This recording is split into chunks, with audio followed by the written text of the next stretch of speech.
Hi. So we're in the middle of a chapter called Marvellous Medicine number 2, and George and his father have just given medicine number 2 to a chicken, and you may remember that the chicken didn't react quite in the same way that the previous chicken had reacted, and we've now got a chicken with extremely long legs but a body the size that it was in the first place. So "What's happening to it?" cried Mr. Killycranky. "Something's wrong," George said. The legs went on growing, and the more they grew, the higher up in the air went the chicken's body. When the legs were about 15 feet long, they stopped growing. The chicken looked perfectly absurd with its long legs and its ordinary little body perched high up on top. It was like a chicken on stilts. "Oh, my sainted aunts," cried Mr. Killycranky. "We got it wrong. The chicken's no good to anybody. It's all legs. No one wants chicken legs." "I must have left something out," George said. "I know you left something out," cried Mr. Cranky. "Think, boy, think. What was it you left out?" "I've got it," said George. "What was it? Quick." "Flea powder for dogs," George said. "You mean you put flea powder in the first one?" "Yes, Dad, I did. A whole carton of it." "Then that's the answer." "Wait a minute," said George. "Did we have brown shoe polish on our list?" "We did not," said Mr. Cranky. "I used that too," said George. "Well, no wonder it went wrong," said Mr. Cranky, and he was already running to his car, and soon he was heading down to the village to buy more flea powder and more shoe polish.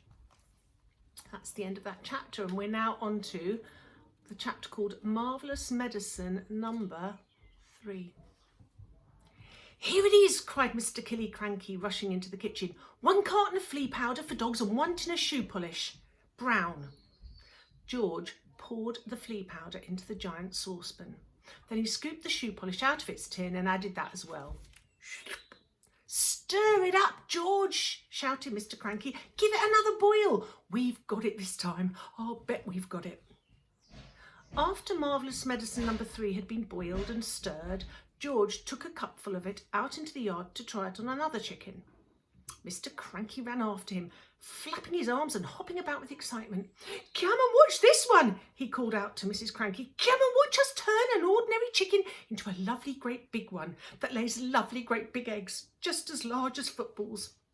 "Well, I hope you do better than last time," Mrs. Cranky said, following them out.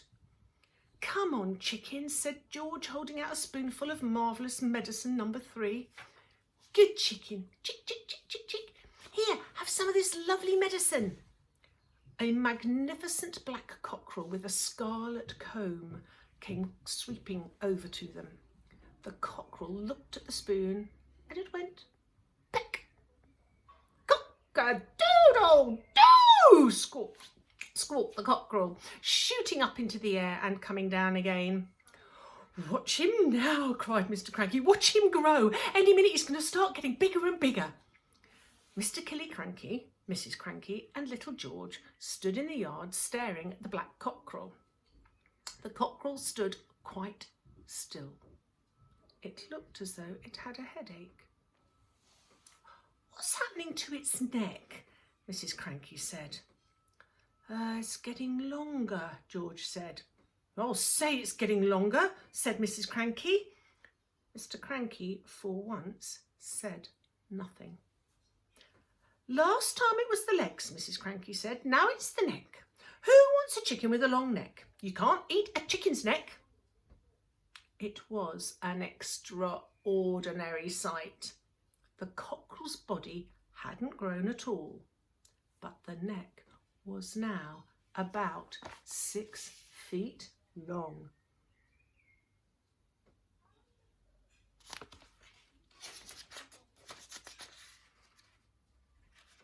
Taking me a while to turn the page. "All right, George," Mr. Cranky said. "What else have you forgotten?" "I don't know," George said. "Oh, yes you do," Mr. Cranky said. "Come along, boy, think. There's probably just one vital ingredient missing, and you've got to remember it."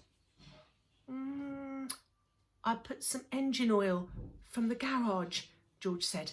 Did you have that on your list? Eureka! Cried Mr. Cranky. That's the answer. How much did you put in? Half a pint, George said. Mr. Cranky ran to the garage and found another half pint of oil. Oh, and some antifreeze, George called after him. I sloshed a bit of antifreeze in as well. And that's the end of that chapter. We've got 2 more chapters to go.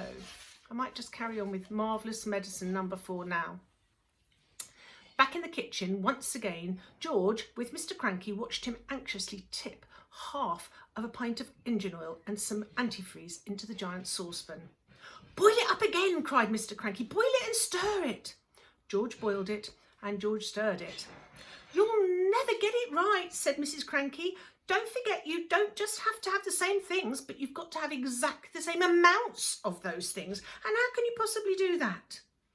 You keep out of this, cried Mr. Cranky. We're doing fine. We've got it this time. You see if we haven't. This was George's Marvellous Medicine number 4.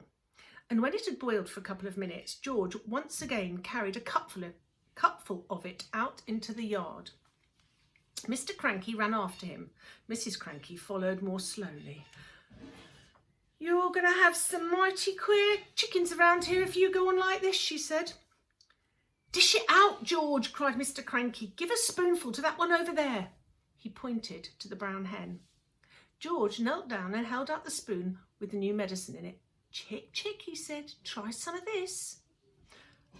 Another brown hen walked over and looked at the spoon, and then it went pick. Ouch, it said. Then a funny whistling noise came out of its beak. Shh. Watch it grow, shouted Mr. Cranky.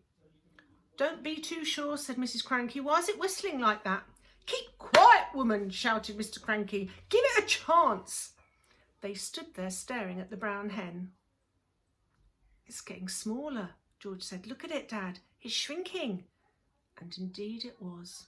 In less than a minute, the hen had shrunk so much that it was no bigger than a newly hatched chick.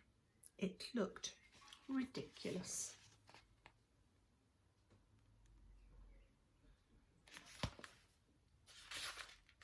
And that's the end of that chapter.